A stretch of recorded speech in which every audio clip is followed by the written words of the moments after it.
안녕하세요. 세상을 바라보는 색다른 시각 손지아입니다. 미국에서 매우 중요한 법안이 연방 하원을 통과했습니다. 미국의 아시아에 대한 증오범죄 방지법인데요.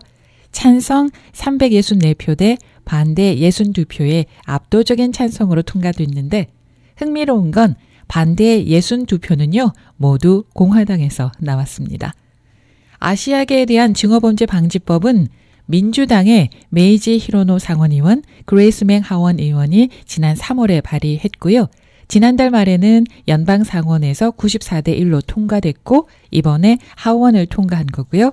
곧 조 바이든 대통령이 법안에 서명을 하면 법은 공식적으로 발효가 됩니다. 당연히 서명할 거고요. 이 법안이 지난 3월에 발의됐을 때 그 닷새 만에 조지아주 아틀란타에서 한인 4명을 포함해서 8명의 아시안 여성이 총격으로 세상을 떠나는 참사가 벌어졌죠. 자, 이 법안은 아시안에 대한 증오범죄에 대한 모든 보고를 신속하게 검토하고 신속하게 처리하기 위한 법무부 관리를 배치하고요. 또 증오범죄에 대응하는 주 지방의 사법기관에 대한 지원을 확대한다라는 그런 내용을 포함하고 있습니다. 자, 그런데 여기에 일부 공화당 의원들이 불만을 나타냈네요. 공화당의 짐 조던 하원 의원은요. 아시아에 대한 공격이 주로 민주당 도시들에서 발생하고 있다. 그러면서 법안의 일부 측면에 이거 문제가 있다 이렇게 제기를 했고요.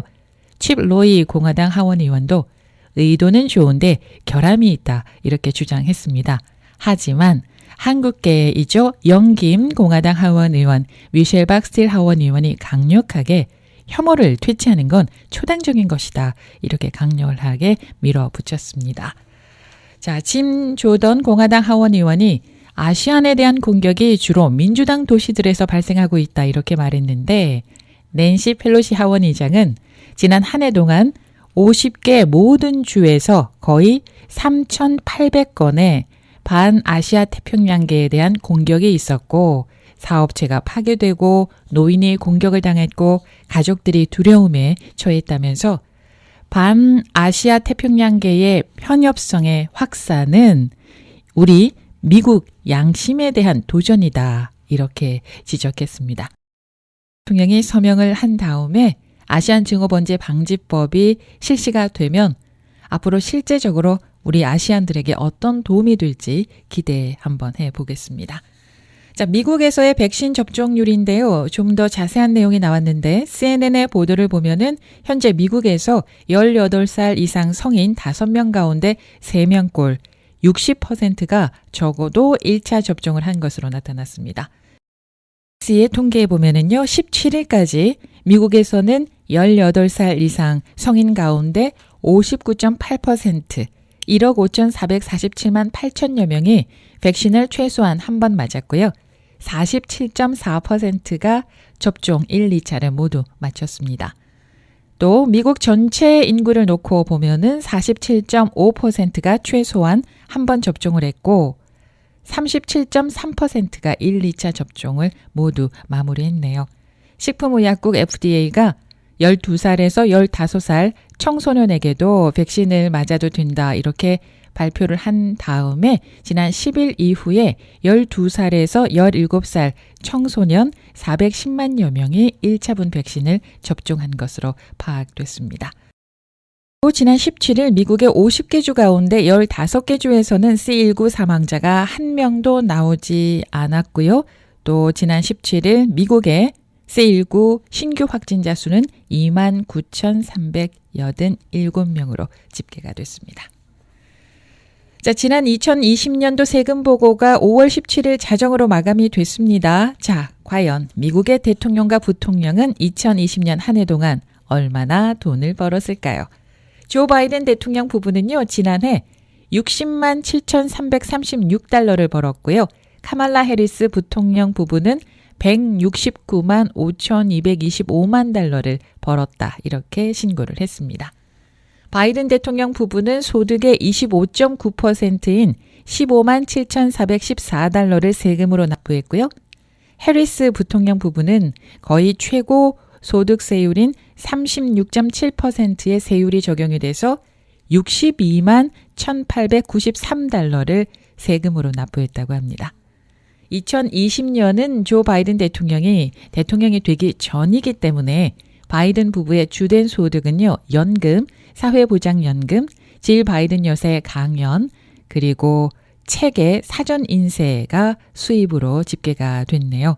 그리고 바이든 대통령 부부에게 적용된 소득세율은 25.9%로 중간층의 중간소득세율이 적용이 됐습니다. 대통령 부부의 기부 내역을 보면은요, 먼저 세상을 떠난 장남의 이름으로 설립돼서 아동학대 방지 활동을 하고 있는 보 바이든 재단에 $10,000를 기부한 것을 포함해서 모두 $30,000여 달러를 기부했습니다. 카말라 해리스 부통령의 주요 수입원을 볼게요. 카말라 해리스 부통령은 연방상원의원의 세비 17만 4천 달러가 거의 전부이고요. 그 이외에 많은 수입은 남편 더글라스 M. 호프 변호사의 수임 소득으로 나타났습니다. 카말라 해리스 부통령 부부는요, 2020년 한 해 2만 7천 달러를 기부했네요. 자, 바이든 대통령 부부, 해리스 부통령 부부는요, 2020년도 세금 보고와는 별도로 취임 후 올해 현재 공직자 재산 현황도 공개가 됐습니다. 바이든 대통령 부부는 120만 달러에서 290만 달러 사이의 재산을 갖고 있고요. 그 가운데 여러 은행 계좌에 현금 95만 달러를 갖고 있다라고 공개했습니다. 또 더불어서 사저에서 얻은 30년짜리 모기지를 포함해서 28만 달러에서 60만 달러까지 빚을 갖고 있다고 하네요. 해리스 부통령 부부는요, 300만에서 700만 달러 사이의 재산을 갖고 있다, 이렇게 재산 공개를 했고요. 빚은 집 두 채에 대한 모기지를 비롯해서 270만 달러의 부채가 있다고 밝혔네요. 플라스틱 쓰레기 관련 소식입니다. 플라스틱 쓰레기로 지구가 몸살을 앓고 있죠.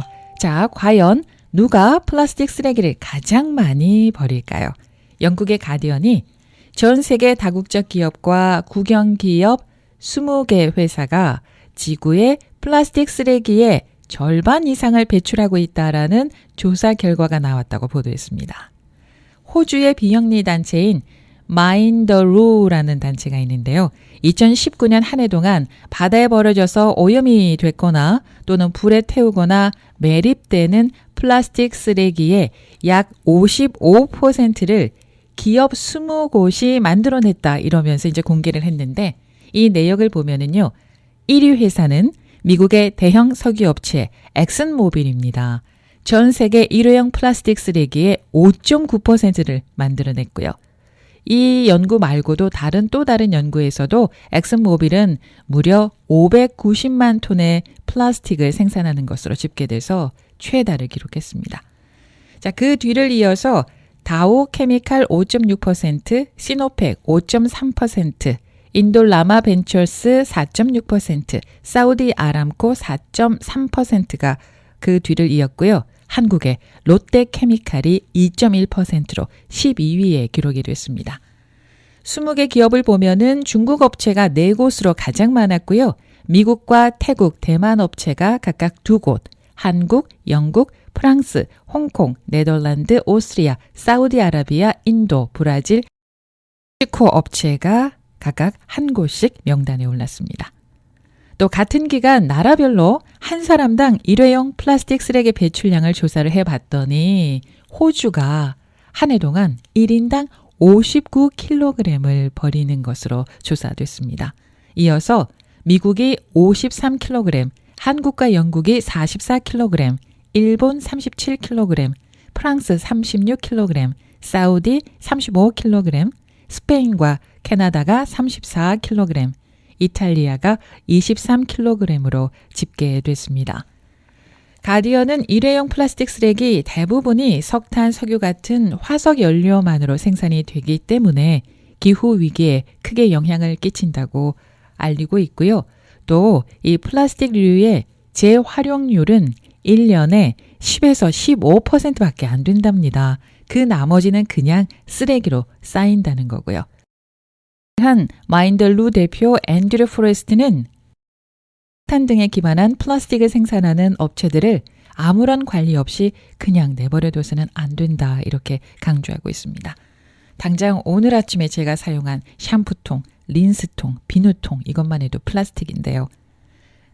플라스틱 스트로우 대신에 스테인리스 스틸 빨대 그리고 스테인리스 텀블러를 사용하고 있긴 합니다만은 편리함과 저렴한 비용 때문에 눈이 멀어지면 우리 후손들이 발 디딜 곳이 점점 없어지게 되는데 말입니다. 그런데 아이러니한 건 쓰레기, 플라스틱 쓰레기를 많이 배출하는 나라는 부자 나라들이네요. 관련 소식 한 가지 짧게 전해드리고 가겠습니다. 한국의 박준영 해양수산부 장관 후보자의 청문회에서 도자기 밀수 어쩌고 이런 얘기가 나왔고 결국은 이 도자기 밀수 논란 때문에 해양수산부 차관직에서도 물러난다라는 뉴스가 엄청 많이 보도됐더라고요. 그 내용이 뭔가 봤더니요.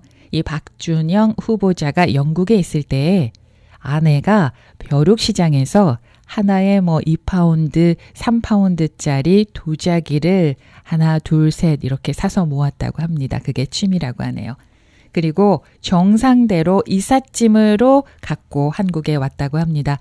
외교 행랑으로 그 도자기를 가져온 게 아니고 정상대로 이삿짐으로 갖고 왔고요. 아내가 카페를 열었는데 그 카페에 이 도자기를 진열해 놨다고 합니다. 그런데 거기 오신 손님분들이 한 분, 두 분 물어봤겠죠. 저 도자기 살 수 있냐. 이렇게 해서 16개월 1년 넉 달 동안요. 그 도자기들을 판매했는데 그 판매한 총액이 320만 원 정도 된다고 합니다. 그러니까 한 달에 한 20여만 원 어치 정도를 팔았다는 거죠. 그런데 이게 밀수다, 탈세다, 면세다, 불법이다 이렇게 프레임이 씌워지고 있네요. 이 박준영 해양수산부 장관 후보자는 행시 합격 30년의 고위 공직자인데 신고재산이 마이너스 161만 원이라고 합니다. 그렇다고 하네요. 양쪽 말을 다 들어보고 판단을 우리 각자가 합시다. 그런데 양쪽 말을 제대로 듣기가 매우 어렵네요. 자, 세상을 바라보는 색다른 시각, 새색시 오늘은 여기까지입니다. 고맙습니다.